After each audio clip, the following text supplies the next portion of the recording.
Welcome back to Trade Talk Wisconsin. I'm Emily Pritzko, Executive Director of the Wisconsin Building Trades Council. This month, we're sitting down with leaders of one of the most visible crafts in construction, the finishing trades. If you've ever walked into a building and noticed how it looks and feels, you've seen the work of the painters, glaziers, and drywall finishers.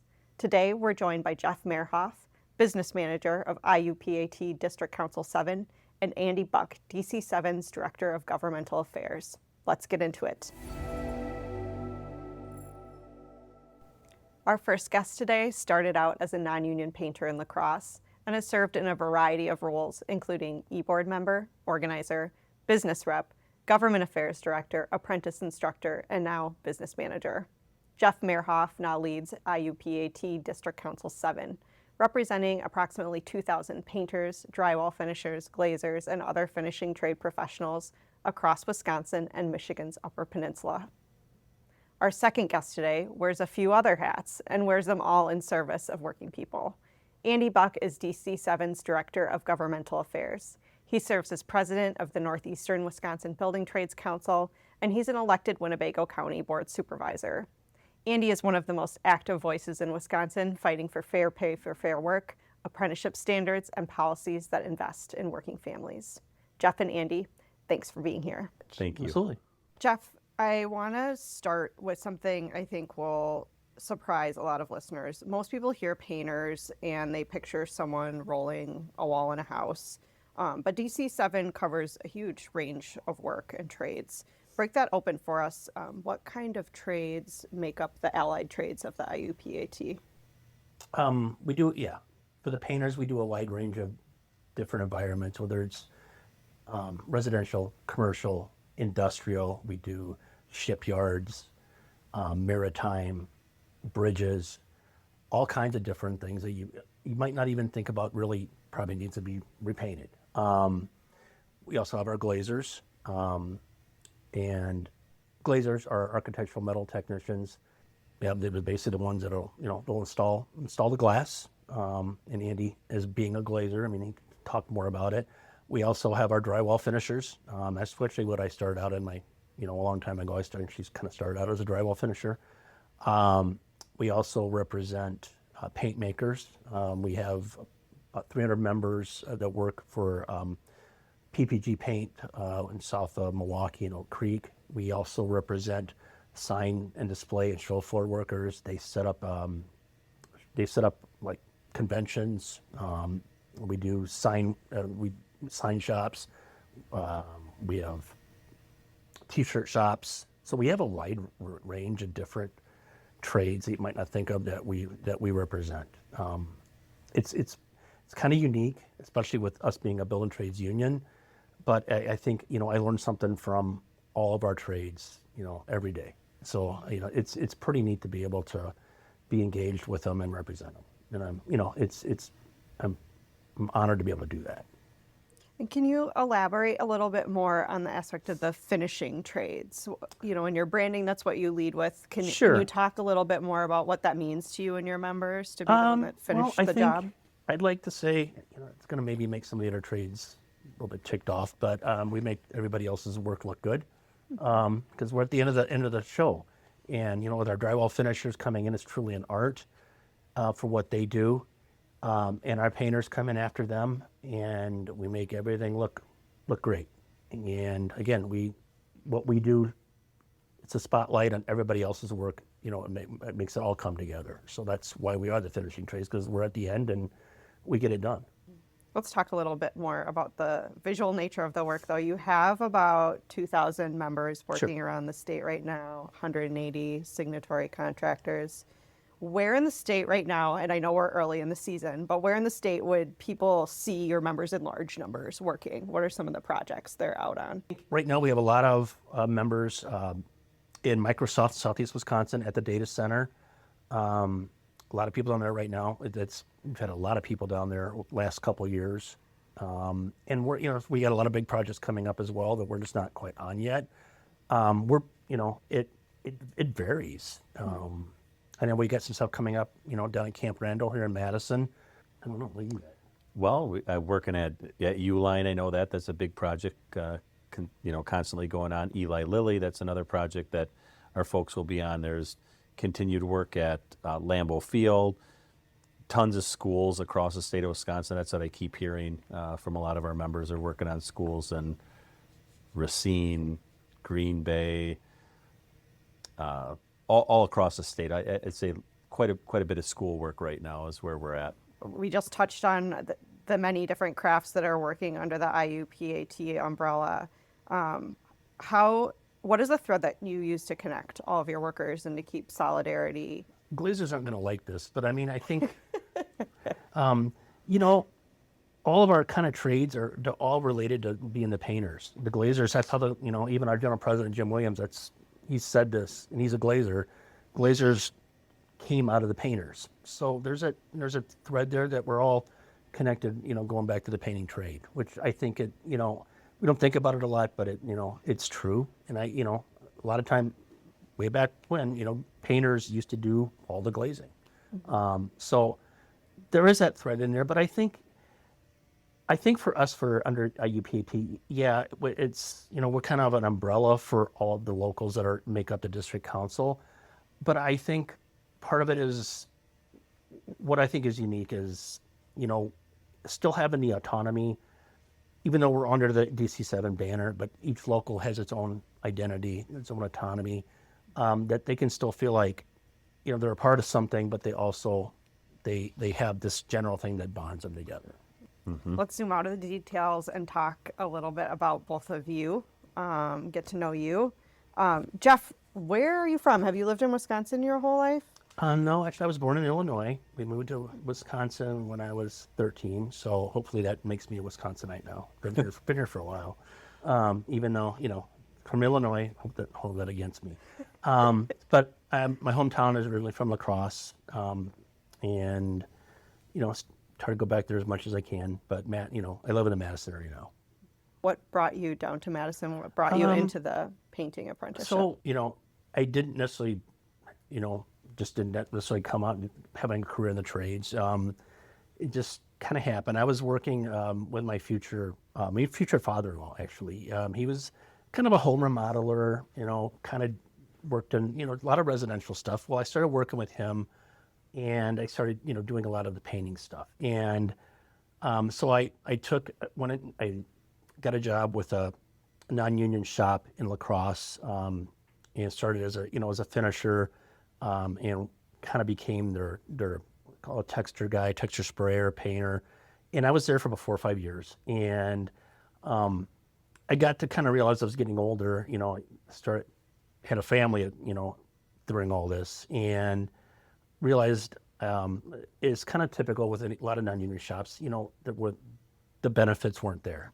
We didn't have health insurance. And my best friend at the time, he was in 802, and he's a painter.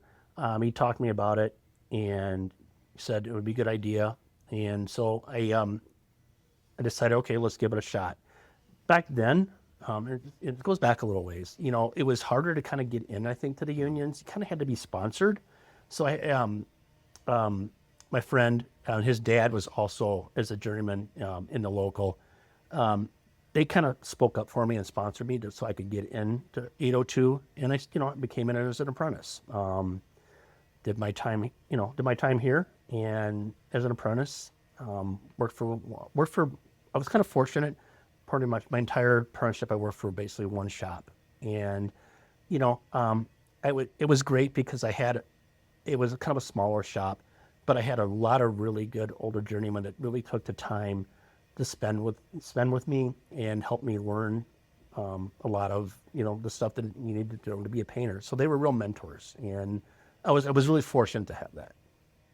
That's really good to hear. It's kind of a common thread in these conversations we're having of like that very early, profound mentorship. Mm-hmm. Andy, you and I go very far back. What year did we meet? We were walking in a parade, I think in the Christmas parade in November. Oh my God. I think it was 2013, 14 maybe? Okay. I want to say, does that sound right? Yes. Yes. Yeah, it was very early. my background before this was in the Capitol, and so I knew Andy from his role in the Capitol, but also as a constituent of the district Yep. I worked in, thus us meeting in the freezing cold parade every year that my boss insisted that I drive up and participate in every year. Thank you It for built that. a lot of character, and I got to meet Andy.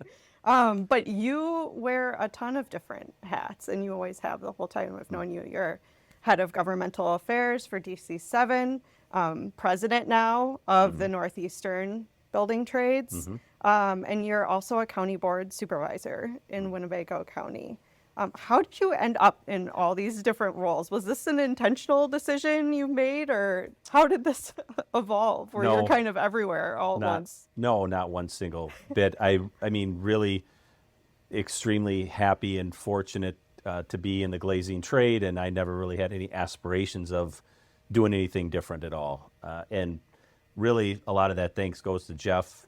And on a cold December day in 2015, I was working at Grande Cheese in Fond du Lac, and Jeff called me and said, "Hey, I want to talk to you about something." I met him after working a 10-hour day in below zero temperatures, and met him at the Starbucks in Oshkosh. And he's like, "Hey, really, see a lot in you. Would you be interested in running for a county board?" And at the time, I'm like, "What's the county board, basically?"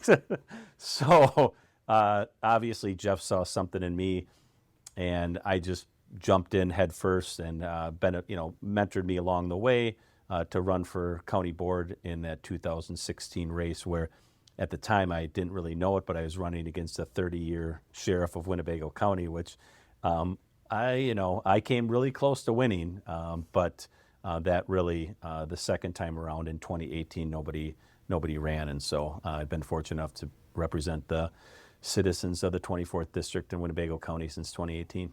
And you guys just had a big win on the county board, right? You recently Yes. passed a responsible bidder ordinance. Yes. Can you talk a little bit about Sure. that? I know that wasn't in the questions. I told you I'd be asking, but it's definitely worth discussing. Thank you for that, Emily. Yeah, after a lot of years on our committee, finding out we had some shoddy contractors in the county costing taxpayers money. One particular event was that the contractor didn't put locks in the doors at our county nursing home, and our facilities department had to do that, and it cost the taxpayers, $40,000 to $45,000. And I thought there's got to be a better way for this, and so really fortunate a couple weeks ago to it passed through our facilities committee unanimously, and then passed through our county board unanimously on a voice vote, and so that really speaks to me volumes that my colleagues have faith in me and our committee that this is something that they found value in, that moving forward in Winnebago County, we're going to prioritize responsible contractors and workers. And this goes back to our union and other unions, I think, saying to our members, like, hey, we need working people in seats of power. We need to be at the table, because if you're not at the table, you're on the menu. I've seen that. We've all seen that in plenty of instances. And really, I say, hey, if I did this, if I can do this, many of our other members, if they're watching, their families watching, they should really get involved, because this is where the rubber meets the road at the local end of things. And just, again, really fortunate to be elected and be in these roles. And I wouldn't be here if it wasn't for my union. Mm-hmm. End of story. What do you hear from members when you're engaging in that way that you don't hear when you're sitting Sure. here in the office? Sometimes you get caught up in the day-to-day stuff, and I don't make it out. That's one of the regrets that I have, is I don't get out on job sites enough. I wish I did, but I need to more. I try to make an effort of it. It's just nice being out talking to guys. I don't have an agenda coming in. It's not a political thing going in and say, hey, I'm running for office, come out, vote for me. It's just not like that. It's more about seeing what can we do to make their lives better. And just we ask them, and there's a couple, 2 or 3 different questions that we talk to, so that asking them, what are we doing wrong? What can we do better? What do you need? We're just trying to, kind of re-engaging with them. So it sounds simple, but it's a little harder than I think that you might think. Really, live in that servant leadership. And we, maybe similar to the legislature model, I guess, that, you don't know what you might be doing wrong or what you're doing right if you're not asking your folks that you're serving. And so we are a member-driven union. Everything that we do here is voted on, from our bylaws to our local leadership to our allocation. And so this is a member-driven union, and we're no different than any of our members in the field. And so a lot of these ideas that we have they came from our members in the field. And so really, whether it's on the job site or we visiting folks at home, but really trying to get back and this because of the training we did, but that mis and disinformation really kills us. And so the folks we call 5-gallon bucket talk that are out there, maybe not intentionally spreading, half truths about what goes on within their union. And so really trying to get back to that, living our values, which are one union, one family, one fight. It's not just, I feel like, the kind of community I see in your union that has been growing under your leadership, but the physical presence of your union is growing and changing. We're sitting here right now in your new training center in Fitchburg. We have members of the past behind us on the mural here. This is an absolutely beautiful space. I think I'm weirding Jeff out a little because every time I come here, I'm like, one day you're just going to come in and I'm going to set up an office in here. We're right down the road from my house. You're welcome. Anytime. I'm just going to start working out of this office and becoming your coworker. But tell me a little bit about this facility. When did you guys move in? What's here, and what does it mean for your members in the Madison area to have this new space? I kind of have to look back a little bit. So you got to go back before the district council was formed. We were still, district having local unions. Back then, one of our leaders, his name was Bill Moyer, he had the vision, I think, to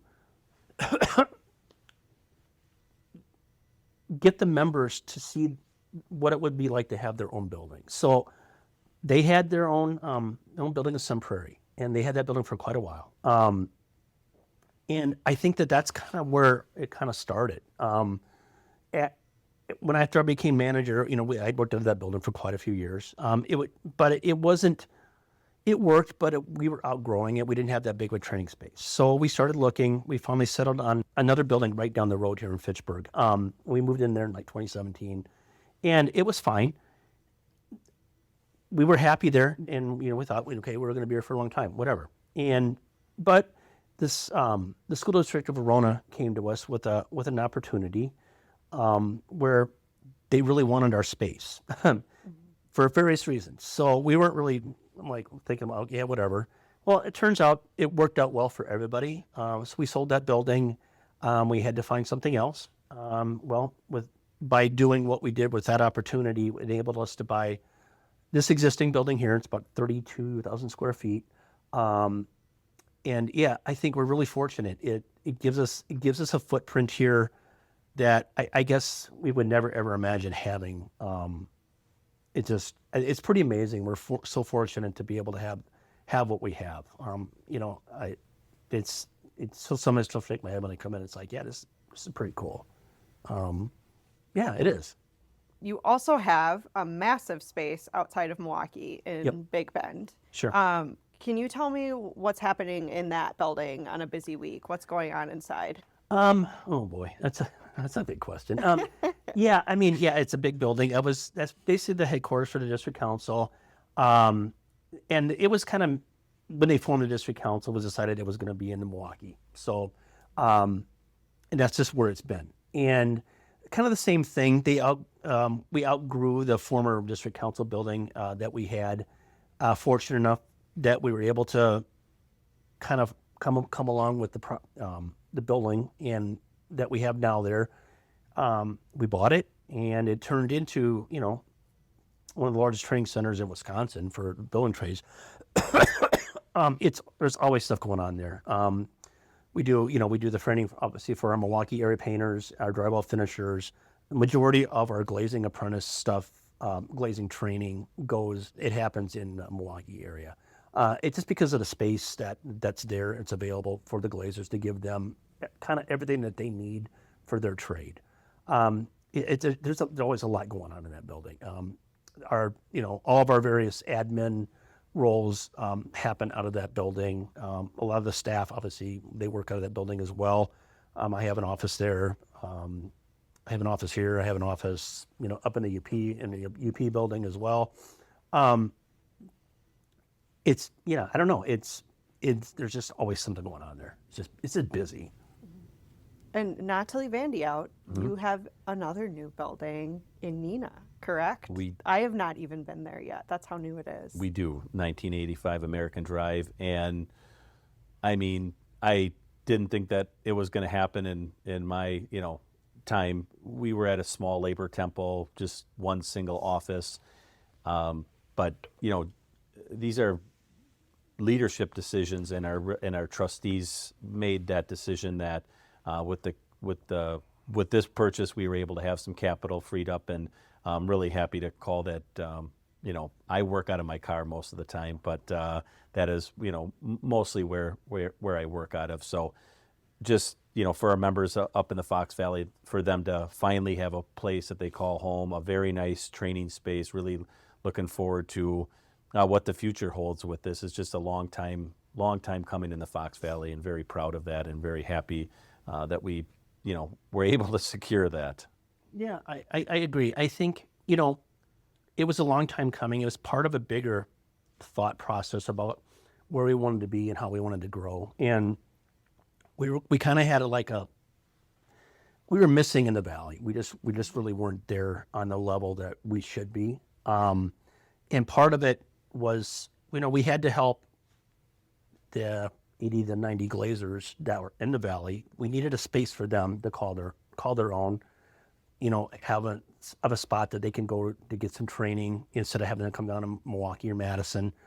So I felt it was really important to be able to do that, especially for those glazers. But it was also because, our market share, from Fond du Lac up Green Bay for painting, drywall finishing, it wasn't on the level where it is in the southern part of the state. So I wanted to use that as a starting point to go after some of those markets and rebuild our market share up in there. And the training center helps us do that. What message do you think your training centers also send to someone who's thinking about joining the finishing trades, going union instead of non-union? Sure. We're basically running a technical school system, and we kind of approached it that way. There's different models to how you do some of this stuff. Like our brother council in Minnesota, for example, they have one large training center that all their members come to. I looked at it more as we're trying to serve our members. I'd rather have us put buildings where they're at instead of us making them come to them. Making them come to us, we're going to them. So that's why we have 4 buildings, to make it easier for our members. But it also showcases it's a commitment that we're not going away. We're only here to get bigger. Again, it takes a considerable resources to run, basically your own technical school, and there's a lot that goes into it. What makes a good apprentice in your union? No different than any other trade. Attitude, work ethic, I think are the, couple of the big things that come to mind. And I like to say to the apprentices, as somebody that ran work with foreman, make that foreman's life easy. Don't cause drama on the job site. Make their life easy, and they're going to want you on the next job. They're going to ask for Emily, the apprentice, because she made the foreman's life easy. And so, I agree with Jeff. Like, it's a lot easier than it once was to get an apprenticeship, and we're really fortunate. But we're relying on our contractor partners to put on those apprentices. Sure. What is the next step they should take if they're interested in perhaps joining your union? I think it's a matter of just making the first step, reaching out to us, whether it's through the website, a phone call to one of the reps, me, Andy, or just, knocking on the door and coming in, saying, hey, what are you guys about? It's not that hard, you just gotta make the first effort. Yep. Like Jeff said, it's, we have the institutional knowledge. Our organization has been around for 139 years. So we have these great instructors here that have spent decades in the field teaching the next generation. Like Jeff said, we have these nice, beautiful spaces. We have to have the work to put those apprentices on. I think that's a common misconception that the union hires people. We don't. We work with our contractor partners, and our contractor partners are the ones that put on those apprentices. And so we need that next project. We're working ourselves out of a project. And I say this all the time that I don't believe we have a workforce shortage in Wisconsin. I believe we have a shortage of good union contractors, and especially in the finishing trades where folks are the most vulnerable. And last year alone, we had 506 people apply for an opportunity to become a apprentice painter, glazer, drywall finisher, and we just don't have enough contractors to put those people at. So people are wanting to join the union. They are wanting an opportunity. We just have to have the work and the contractor partners to put them at. You're launching us right into our next line of discussion. Can you elaborate a little bit more on that? Because that was in my questions, actually. I've heard you say that a lot about, we have a certain type of contractor shortage. And you guys, as a union, again, going back to, I think, being very community-minded, have done a lot for the construction industry in identifying some really serious challenges we face when it comes to misclassification, wage theft. Talk a little bit more about that and what it means for you guys as a union, but for the industry as a whole, the challenge it's presenting for us. Yeah, the industry, the taxpayers, the responsible contractors, those 506 people that want an opportunity to join this organization. It's, really the cancer in the industry that has plagued us, not just the painters, but the roofers, and some of the other trades that aren't licensed, mostly because it's an easy entrance point into the market. There's 1,511 painting contractors in the state of Wisconsin. So, we're competing against those folks. And so a lot of our competitors in the non-union sector, our contractors everybody's an employee. But a lot of our competitors, they're using this model of everybody's their own boss and independent contractor. And what does that mean? They're not paying workman's comp, they're not paying unemployment, they're not paying business tax, and that gives them about a 30% advantage over our contractor partners. So it all kind of funnels back to that. Our folks are unemployed, and then these folks are, their own boss. And even it gets, to the point, I was on a job in Winnebago County where I asked this painter, I said, hey, how long you been working for such and such painting company? He looks at me and goes, painting company? Why would I work there? If I worked there, I'd be paying child support. So this goes into so many different levels of, it's against the law first and foremost, but we really need to work hard as an industry, as a state, local leaders to really, fight back on this, because it's costing everybody a lot of money. Absolutely. It's been a conversation we've been having at the state building trades level internally around the cost of your non-union dues. Because, everyone likes to target the unions. Oh, you have to pay dues, this and that. What the cost that it has, not just for the industry, as you just illustrated, but for the individual worker. Sure. What does that look like? Well, we're in Madison, around Madison, when you're driving around for the worker. Well, when they're operating under players that are using that to cut corners and underbid contractors that are good actors. Sure. A couple things on that. Run into painters and drywall finishers. Working non-union, and I ask them, what's their retirement plan? And they say, well, I'm going to die on the job site, or I'm going to work till I'm dead. That's a common thread. And so, the total package for non-union painters and drywall finishers a lot of times is maybe about $30 an hour, maybe on the high end $40 an hour. So they're paying anywhere from $20 to $30 an hour in non-union dues, because they're competing against our contractors and our members. That's one thing that, I guess, when you're talking to a non-union painter, drywall finisher, whatever, it's hard for them to grasp it, because I don't think that they realize that that's what they're doing. They say, well, I don't want to pay dues. I shouldn't have to pay any money to go to work. Well, okay, I understand what you're saying, but you kind of are. When our guys example Andy was talking about, our total package is for $20 an hour, with includes health insurance and a pension. That's what you're basically paying your employer to work for him, $20 an hour, because you don't have that. That's what you're paying in dues every hour. So, you do the math, figure it out. Millions of dollars, right, in a career.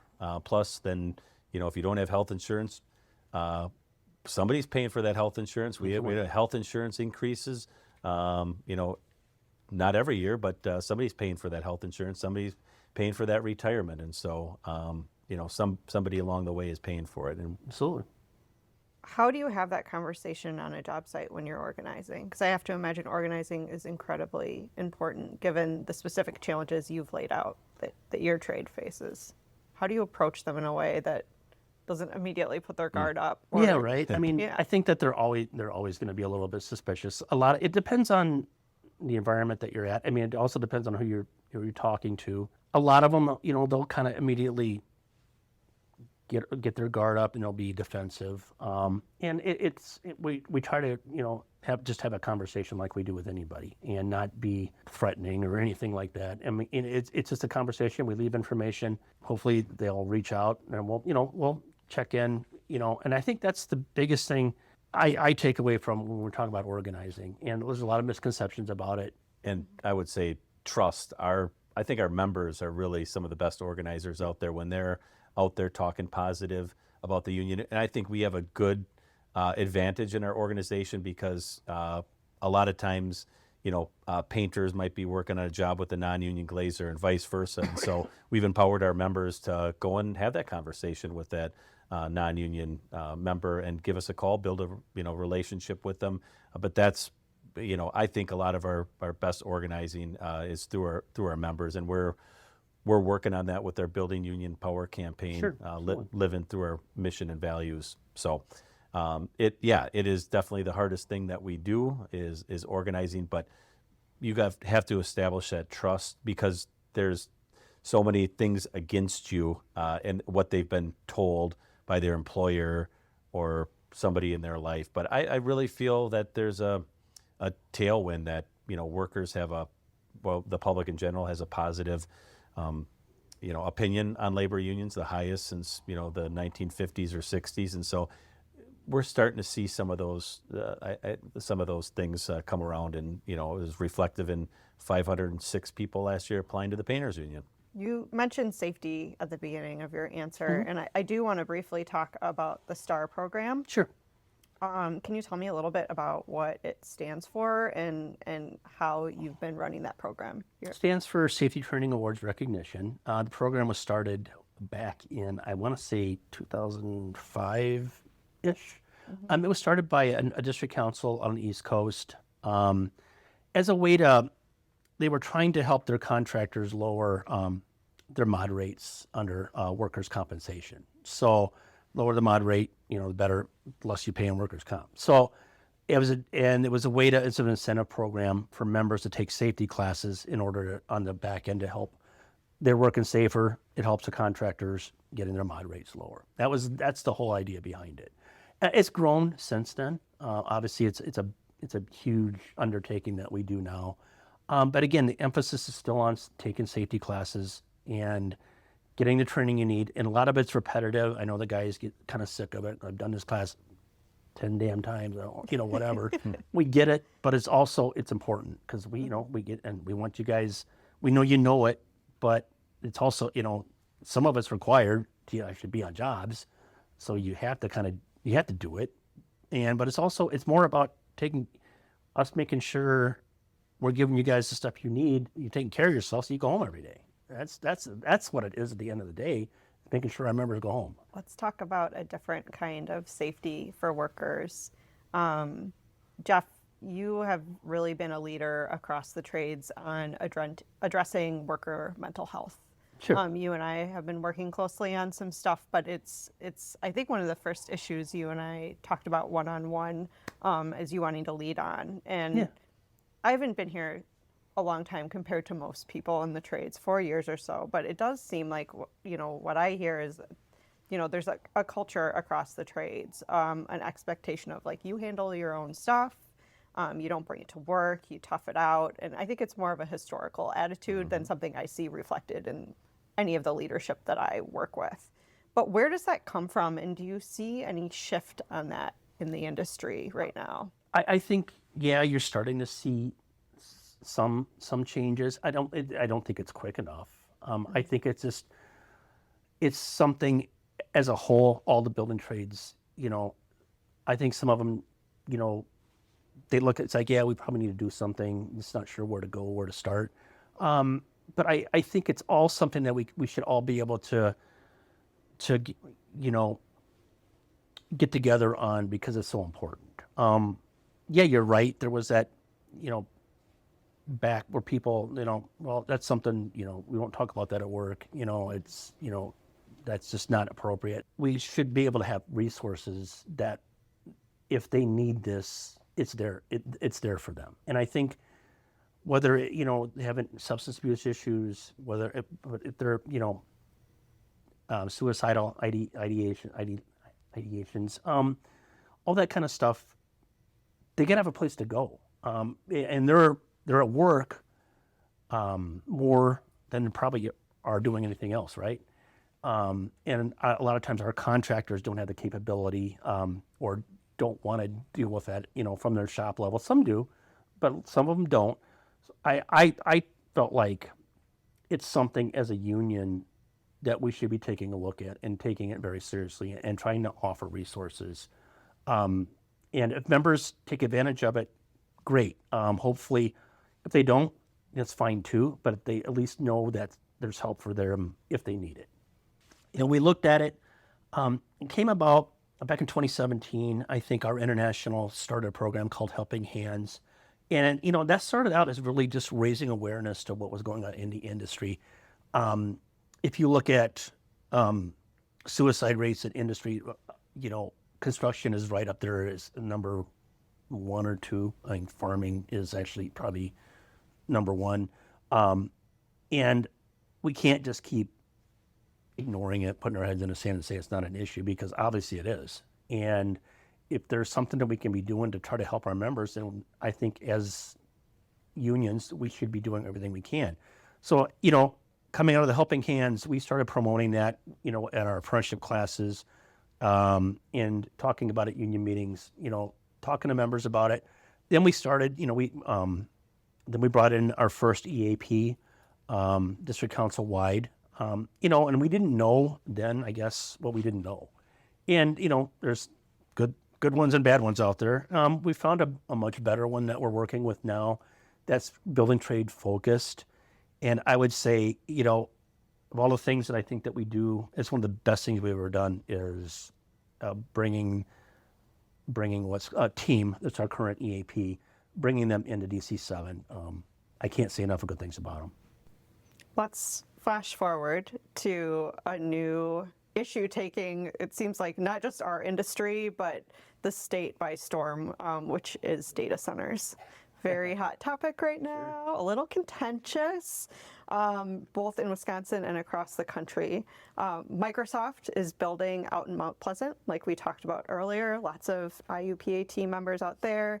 Vantage is getting underway in Port Washington. There are proposals in Janesville, Beloit, Fox Valley. We're hearing some rumblings up there. It's a massive amount of work that's being proposed. In your conversations with members, when we're navigating a whole new infrastructure for the country in the form of data centers, how are you approaching this discussion differently than you might other areas of market share? I think change is scary for everybody, right? And so I think we're at the position now where we're really trying to educate our folks on what they are, what they're not. You still hear those water concerns, obviously utility concerns, but in our mind, and I hope Jeff talks about this, but there's a right way to do it and a wrong way to do it, and we're really thankful for Microsoft and their leadership, because they seem to be the ones on the forefront doing it the right way in Wisconsin. So yeah, I think Andy's right. I think I think it's kind of mixed right now, but I think it's also because there's a lot of misconceptions out there, misinformation floating around about data centers and what they are, what what they aren't. They're going to kill the environment. I mean, look, we're not going to go out there and support something that's going to ruin our water, take away our hunting lands. I mean, that's most of our members. That's what they do. So we're not going to support something that's going to diminish the quality of life in Wisconsin. That being said, I think there's just a lot of information, education has to go on about what really happens with the data centers, what they're actually doing. And there's a right way to build one, and there's a wrong way to build one. And I think we've had some pretty good examples of that lately. I think, Microsoft is really kind of the gold standard of how to do it. They've been amazing to work with. They've done everything the right way as far as building trays go. They've reached out. And I think, it's a testament to Wisconsin and Wisconsin workers, the fact that you have all these developers, all these mega projects wanting to come here because it's our workforce. They know what we can do and the quality that we bring to our jobs and the projects. So I think that's fantastic. I think we just have to approach it smartly and not overreact. Again, we have members that, probably aren't in favor of. We know that, but I think we have to be sensitive to the fact that there's also opportunities there. For me personally, we want to be supportive, but we want to be supportive if, these companies that are coming in and they want to build these projects, if they're supporting us and they're supporting our members and asking us to go out and these billionaires that are behind this and not giving any commitments to us and just, expecting us to carry all the water, all the heavy lifting with no commitments, to us. I don't agree with that. And I've been pretty public about that. I'll help our contractors anyway, if that's what they want to do and they're putting those projects. We'll help them certainly. But us to go out and come up publicly and do everything that we're being asked to, if we're not going to get the assurances that we're going to, get the work, I'm not in favor of that. That's me personally, but We're not going to, carry the water for corporations that aren't going to give us any insurance, like you said, and put our members on the line when their resources are what are paying us to advocate or not. And so, I mean, we hope they get built. We hope they get built by our members. Yep. And this is long-term work to come. And I have young kids. I want my kids to have opportunities in Wisconsin, and I want our members' kids to have opportunities in Wisconsin to work and stay here, but do it right, not pollute the water. And should it be done responsibly? Absolutely. I'm not letting you guys out of here without talking politics a little bit, especially with Andy here. How do you stay engaged in the political process in a way that serves your members without making them feel like the union's telling them what to do or what to think? I think I don't know if we have any right answers on that. As Andy said earlier, you have to be engaged in politics, because if you're not, you're on the menu. And we've seen that, over the past 10, 15 years in Wisconsin, where the attacks have come on working people. So we have to be there. And I think the big thing is trying to navigate now. I think the level of division is probably worse than we've seen it in a long time, even amongst members. And it's okay to have disagreements, but you have to be able to talk about it. I think as a union, we have to address it. Members have to realize that everybody's got a right to their own opinions, but there's a right way and a wrong way to approach it. And we have to, everybody's voices have to be heard. Yeah. And we have to be very intentional about that. And I add on to some of that. I think, what we can do and what we have done, and something that we're proud of, is that you have to show people, you have to show them, because there's people are scared of what they don't know, change. And something that we did last year, and Jeff helped me a lot with this, is, we brought our women's committee to the state capitol, and Emily, you came there and spoke with them. And, I remember my first time, meeting somebody political is like, holy cow, there's somebody different, and they're not. They're just normal people as well. And so showing showing them, giving them that experience, and then having them go back and saying, hey, this is actually what it was. This is what I saw. This is how these folks treated me, and then them carrying that message back. That's that's part of our job, and really proud of that, and really proud to continue to build on that momentum. But again, has to be done in a civil way, and everybody says this in every union meeting or every chance I get to speak to our members. We support the people that support us, regardless of party. That's it. But not everybody, I guess, wants to hear that message or understands that message. But that's it at the end of the day. We work on policies that help. We're going to advocate for those policies that help our members, safe job sites, more money in their pocket, more work opportunities. We're going to fight for those opportunities, and then those policies against that keep our members at home. We're going to fight against those policies that hurt our contractors, that hurt our members, and we're going to call out those people that do that. That's not going to change. Right, and I think we had to stop. And I think we've done a good job of it, not making it about personalities. Again, it's about the policies that affect our members in the organization. That's and sometimes people want to they want to just got their own agenda, and they're going to make issue of, it's like, well, you're supporting this person or this particular issue, and we just can't kind of get drawn into those, because if it's an issue that doesn't affect building trades and the organization, I mean, it's just something we're just not going to get into. It's just it's just, again, it's another thing that's people are trying to use it to divide you, and I think we just want to approach it a different way. Let's go back to your roots as we wrap up our conversation today. We talked about earlier, we have the members of Local 802 circa, what'd you say, 1912? We think it's probably 1919, 1920, after the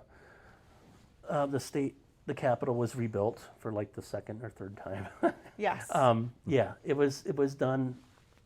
It was like an all union day down there, and I found the picture a long time ago, and always remembered it, and we figured out a way to capture 802's the members that were there that day, and their picture taken, and we made a mural out of it.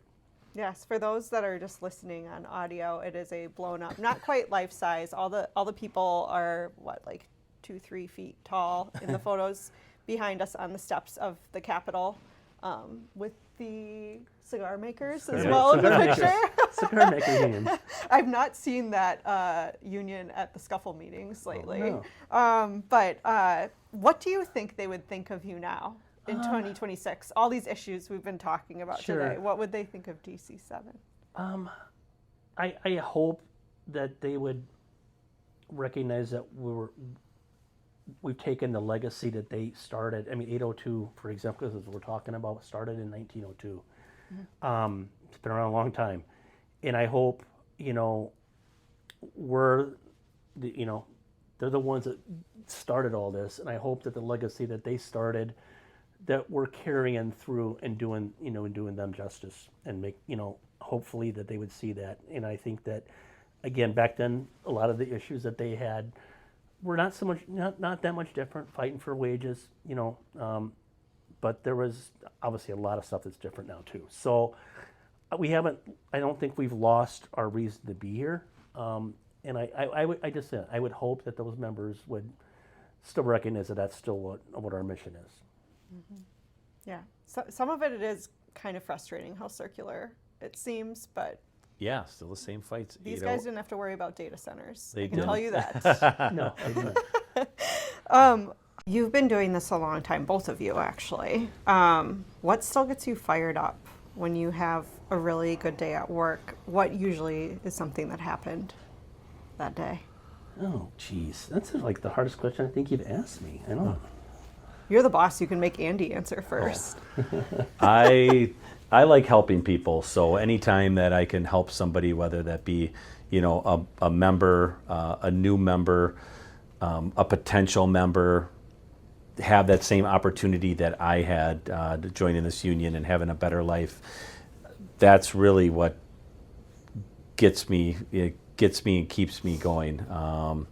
I mean, and talking to our existing members. But I say, like, anytime that that member's on the cusp of either joining the union or talking about joining the union for a better life, that really gets me going.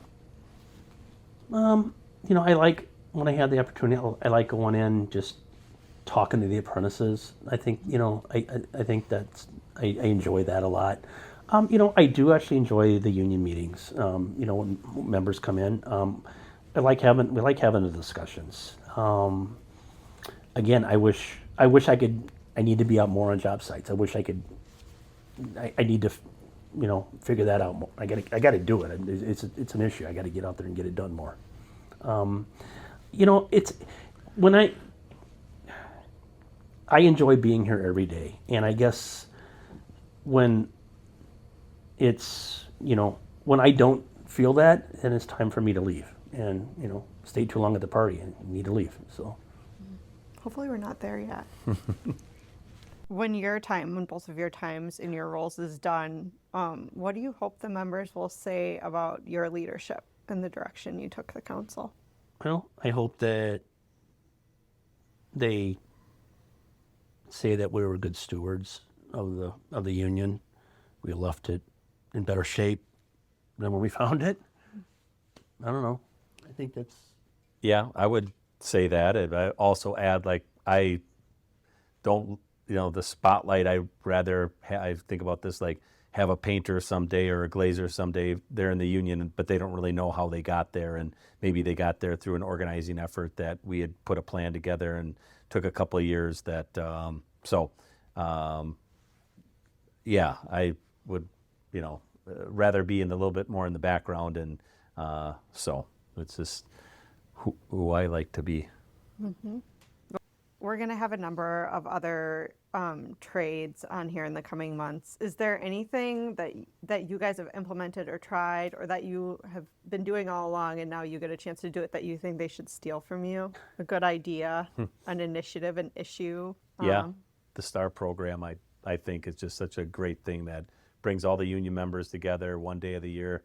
Like I said, you're not going to find too many union members that day that are saying anything negative. They're pretty happy to be there with their families, and it's just really cool to see. And it just, that continuing education as well. I think that's important.